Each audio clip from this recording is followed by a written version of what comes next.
factory, and his brother's grousing about his day at work, and he goes, yeah, and then this fucking nigger fell asleep with the forklift. And then my friend Mike heard that, and he went, oh, God, why am I part of this people? I hate this. And he felt bad. And then that night, he's in the kitchen, and he's having a warm milk or whatever. And I don't know why that's funny, but what that says about him. Yeah, because he's a pussy. No. He's just sort of having some time to himself, and his cousin comes downstairs. We're staying, and his cousin, he likes his cousin. That's the one person he always felt connected with. And his cousin's like, what's wrong, man? And he says, well, geez, I come home, and I hoped that everything would be, normal, but then my brother says, oh, he's about the factory, and this nigger fell asleep with the forklift. And his cousin goes, oh, my God, the nigger fell asleep with the forklift? So this is the first part of the story, okay? So Mike tells me that story about how he's just not listened to by anybody in his family. And then later on, I get a job writing on a TV show for Cedric the Entertainer. Great guy. And he had a show, and he hired a writing staff, half white writers, half black writers. So at lunchtime, we talked about race. It was just, we'd have these provocative, interesting conversations, trading notes about race with the white writers and the black writers. And I told that story. I told the whole thing about the guy, nigger in the forklift, and then the cousin saying, well, the nigger in the forklift. And then one of the writers, a black writer, he goes, there's nothing worse than a nigger falling asleep at the forklift. Making it harder for the rest of us. Still, nobody's quite hearing what my friend was going through. And then, about a year later, I'm hanging out with my friend Dino. Dino's Greek. He has no dog in the race. He doesn't care either way. He's Greek. Greeks aren't white or black. He just got a big nose and he just stands there.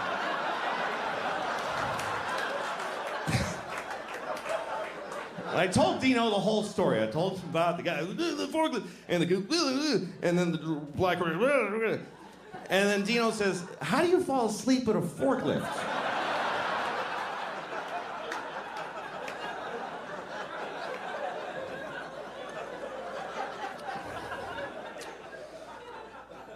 My oldest daughter's gonna be 13 next year. That's a big deal. That's a big deal. That's why all the parents ahead of you always go like, yeah, yeah, wait till she that's when you get. I'm not afraid of her teenagehood. It's gonna be challenging and difficult, and she'll meet the challenges. I'm always proud of my kid. She's a good kid. Now, some parents are really afraid of their daughters. A lot of dads get scared. Like, I don't know what to do. I have this friend, his daughter's 15. He's like, she's gonna start having sex. I don't know what to do. She's gonna have sex. What do I do? I'm like, well, you don't do anything. You don't have a role in that at all. You're the father. No role. Not supportive or advisory, nothing. But what if she has a bad sexual experience? Oh, she's gonna have a number of those. Oh, yes, she is. Her whole life is gonna be just walking through a blizzard of bad dicks, just... Ow. Dicks. Just... Jesus. That was a big one. Holy fuck, I'm just trying to get to work.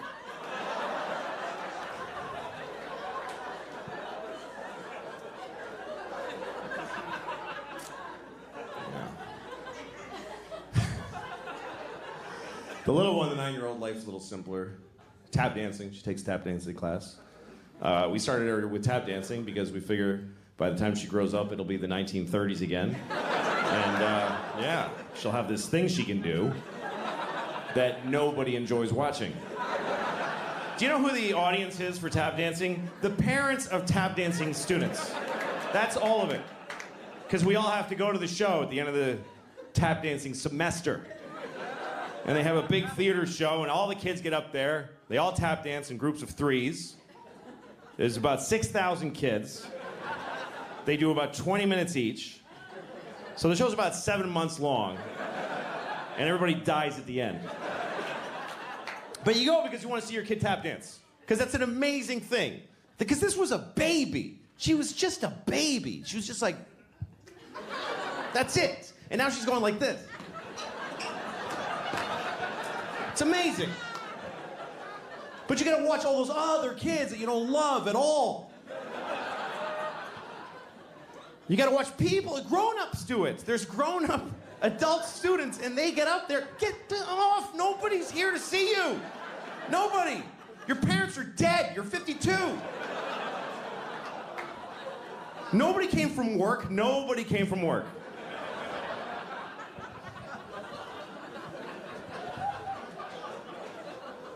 I take her every Thursday to tap dancing.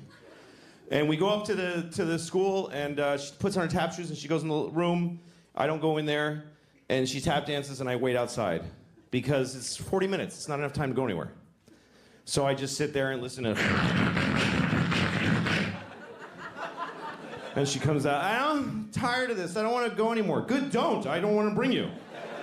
Quit. Quit. I don't care. I don't push my kids into this shit. Because you got to do it too. I don't want to do it. Daddy, I'm tired of soccer. Soccer is out of our lives forever. With those words from thine mouth. Soccer is gone. I don't care. Don't go to school. I don't want to get up at 7. Don't do any of this shit, honey. I don't care. I have money. Just eat the food in the house. Stay home and eat. You and your sister don't have kids. I can cover all of us, and then we all die.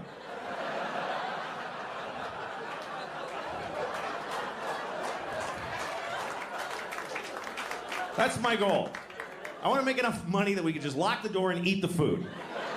That's it. Daddy, what are we doing today? Go to the food room and pick something out and go to bed. That's all that's required of you. People overthink this life shit. People get all knotted up. I don't know what to do with my life. Like, I don't know, like, what I should be, or, like, I don't know. It's like, what should I, like, do with my life? Just get food, put it in the... Put food in here. That's it. Put food in here. Walk around and look for food. And anytime you see any food, put it in here. Just take it and put it in here. Later, when you feel pressure, shit out the shit in there. That's it. If anybody tries to stop you from doing either of those, murder them.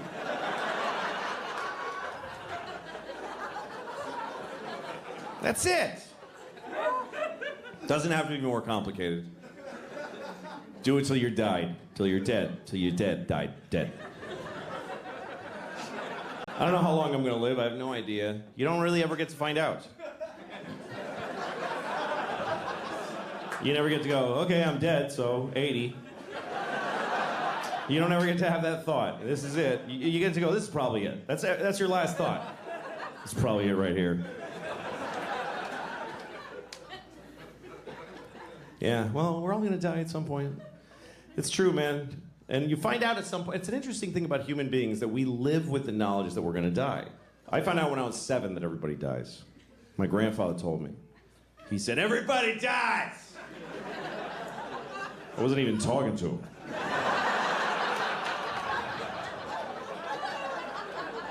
I was just trying to blow out the candles.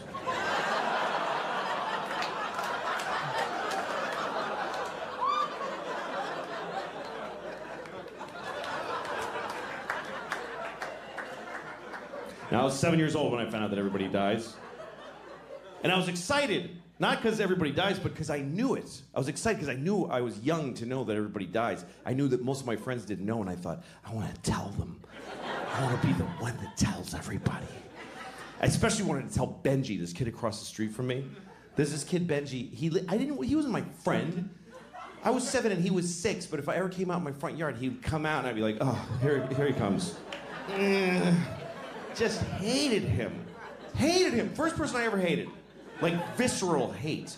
To me, he was a piece of shit cocksucker asshole. That's what he was to me. And I didn't even know any of those words. I just had that like as a raw feeling with no way to say it.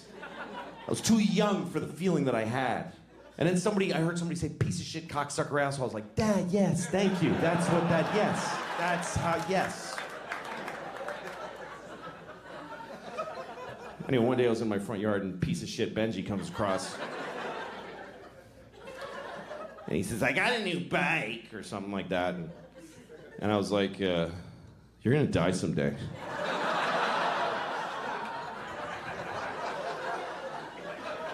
And he was like, what? No, I'm not. I said, yes, you are. Everybody dies. You're gonna die, and your mom's gonna die, and your daddy's gonna die. In that order. He was really upset, and he starts running. It's still funny to me. It still makes me laugh 40 years later. I can still see it so clearly, and it still makes me laugh. Run, Benji! You can't run from this shit, bitch! It's gonna get ya! I wonder if he's dead. Anyway. So, he came back with his mom. His mom's so angry. And then I was scared. And his mom came over. What did you say to him? And I said, I told him that everybody dies. And she goes, well, that's not necessarily true. I was like, what?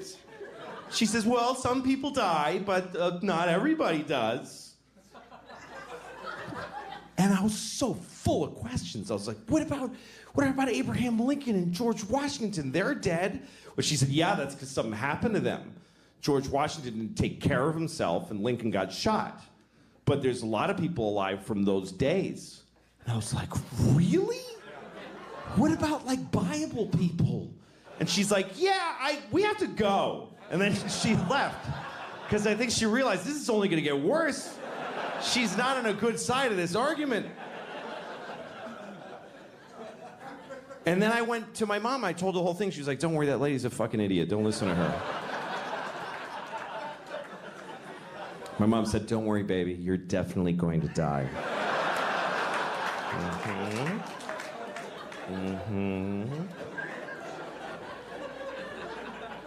People from the Bible. I wonder if people in the Bible knew they were going to be in the Bible. Like, guys, this is totally going to be in the Bible. This is you guys are going to get in the Bible, everybody. I'm going to get my roots done so I look good for the Bible.